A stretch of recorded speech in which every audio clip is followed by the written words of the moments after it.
Before you call this a hostage crisis, explain why the only indigenous survivor was dragged from his hospital bed and murdered. I'm Arturo, and this is Latin Lora, where we explore Latin America's history, mysteries, true crime, and local legends, always whispering Latin intrigue. Subscribe for fresh revelations every week, perfect for your next campfire debate.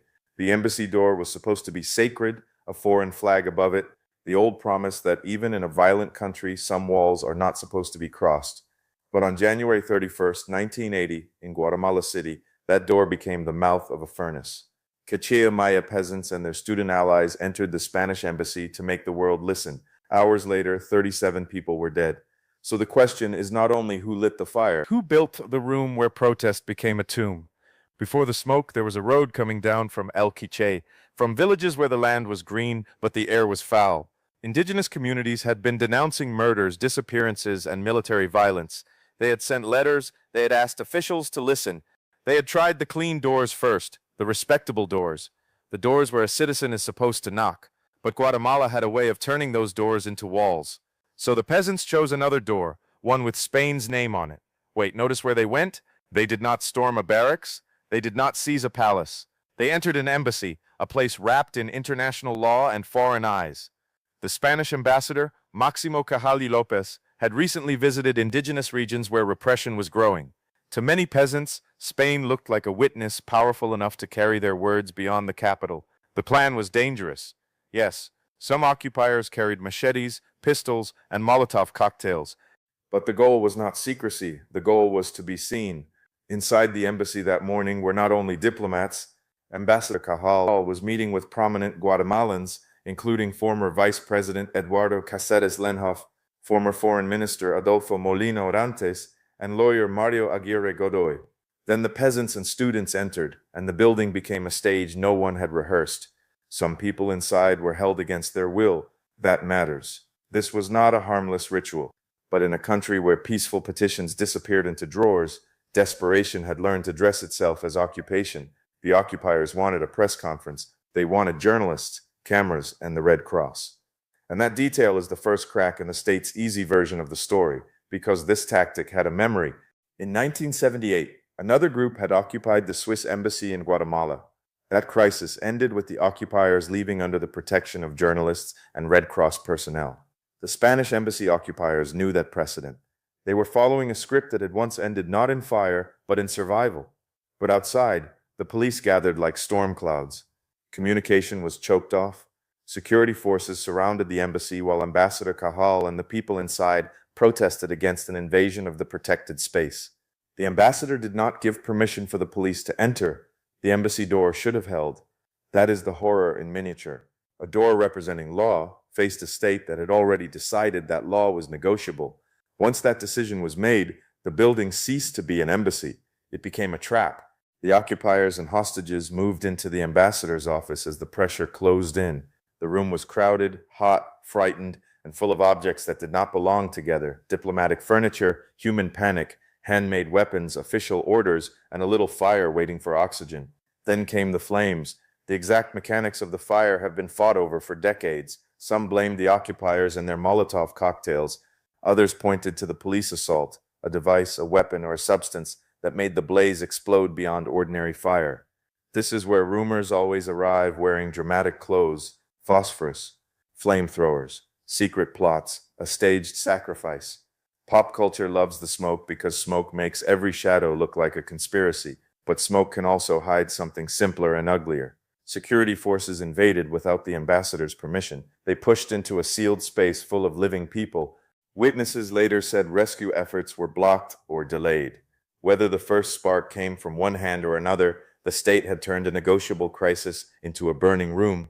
37 people died in the embassy fire: indigenous peasants, student activists, embassy workers, Spanish citizens, and Guatemalan public figures trapped together in the same terrible breath. 2 people escaped the fire alive. One was Ambassador Máximo Cajal. The other was Gregorio Ujasona, a Maya peasant organizer who was burned and carried to the hospital. Wait, notice who survived. One survivor belonged to diplomacy. The other belonged to the countryside. One had foreign governments watching over him. The other had only his wounds, his name, and a state that was not finished. Soon after the fire, armed men took Gregorio Ursuna from his hospital bed. He was tortured and killed, and his body was left as a warning near the university. This is the moment the story becomes colder than the fire. Because if the blaze had been only chaos, why murder a survivor? Why turn a burned man into a message? In Guatemala, the dead were not always allowed to rest. Sometimes they were forced to speak for the men who killed them. Ambassador Cajal escaped Guatemala, but not the slander. The regime accused him of sympathy, complicity, and betrayal. Spain cut diplomatic relations in disgust. The embassy door had not only burned, it had broken a bridge between countries. Yet inside Guatemala, the state pushed a simple story. The occupiers caused their own deaths. The poor had burned themselves. The indigenous had been manipulated. The students had brought disaster. It was an old trick with new ashes: blame the wounded for bleeding, blame the dead for dying, and call repression order. But Guatemala's memory is not a quiet thing. Years later, the Historical Clarification Commission read the war through a deeper wound: racism, exclusion, land hunger, and a state built to protect the few against the many. In that reading, the embassy was one spectacular crime inside a larger machine. The Civil War would leave more than 200,000 people killed or forcibly disappeared. Among identified victims, most were indigenous Maya, and most documented violations were attributed to government forces and the groups that moved beside them. Another interpretation came from anthropologist David Stoll, whose work challenged aspects of Rigoberta Menchu's famous testimony and placed greater blame on revolutionary organizers.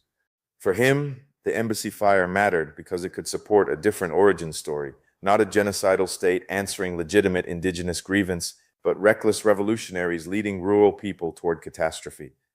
That debate mattered because whoever explains the fire also explains the war.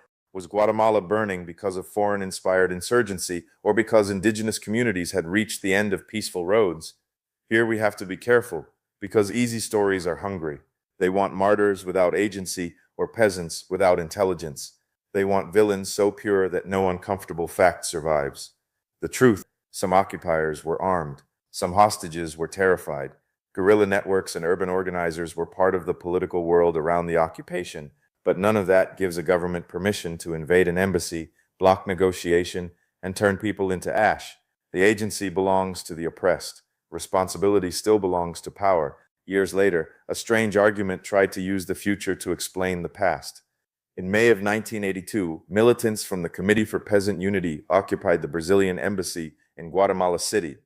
They carried Molotov cocktails too, and their leader spoke like someone ready to die. Stoll used that mood to imagine the psychology of the 1980s occupiers. But wait, notice the calendar.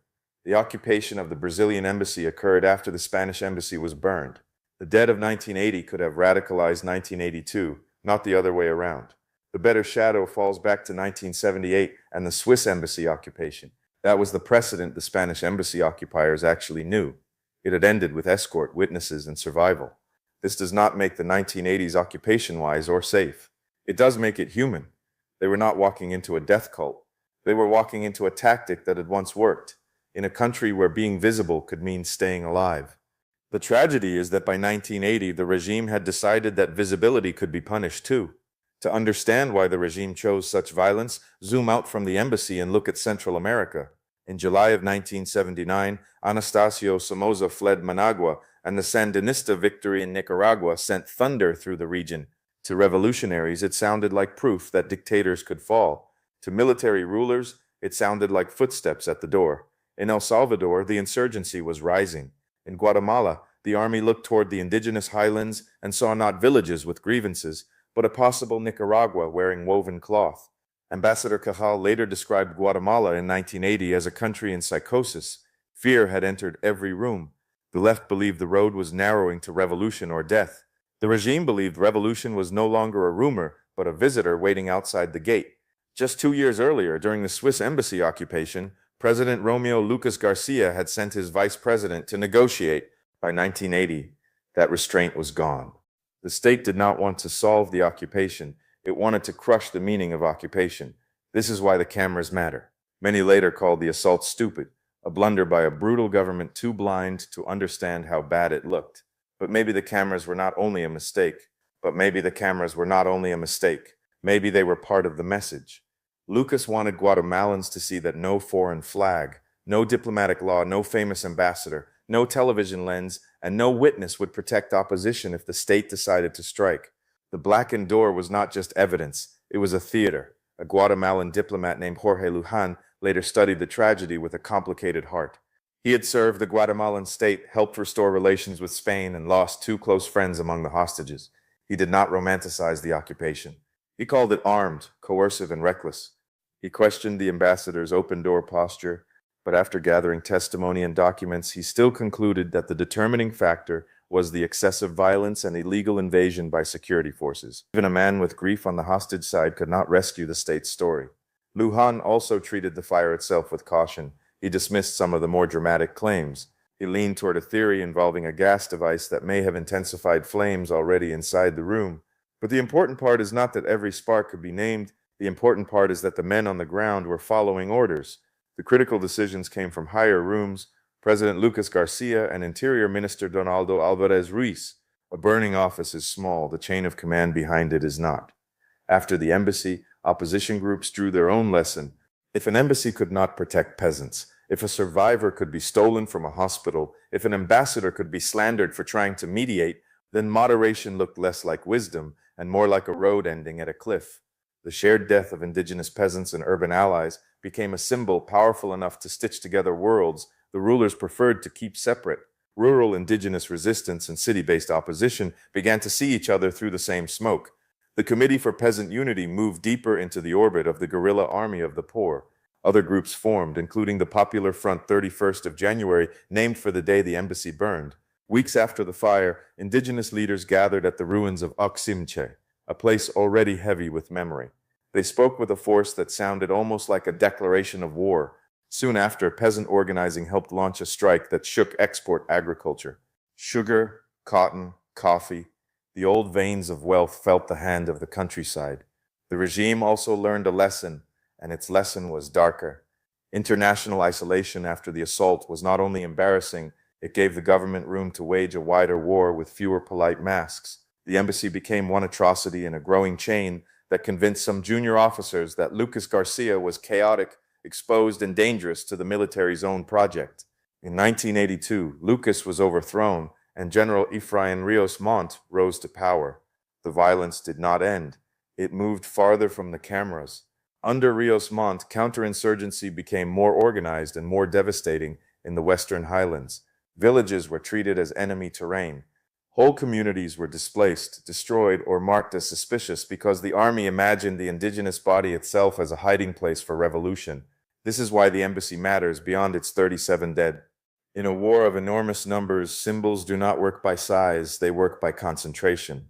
That one room held the whole argument: race, land, class, terror, diplomacy, insurgency, and memory. And the roots were older still. Guatemala did not arrive at 1980 from nowhere. Beneath the embassy floor were centuries of exclusion, forced labor, plantation wealth, military rule, and land taken from indigenous hands. In 1954, a CIA-backed coup helped overthrow Jacobo Arbenz after his land reforms threatened powerful interests. After that, the old order tightened its belt and sharpened its knives. By the time peasants walked into the Spanish embassy, they were carrying more than 1 year of grief. They were carrying generations. Then came the long courtroom afterlife. In December of 1999, Rigoberta Menchú Tum, whose father Vicente Menchú died in the fire, brought the case before Spain's national court. Spain had begun using universal jurisdiction, the principle that crimes against humanity can be prosecuted even beyond the borders where they occurred.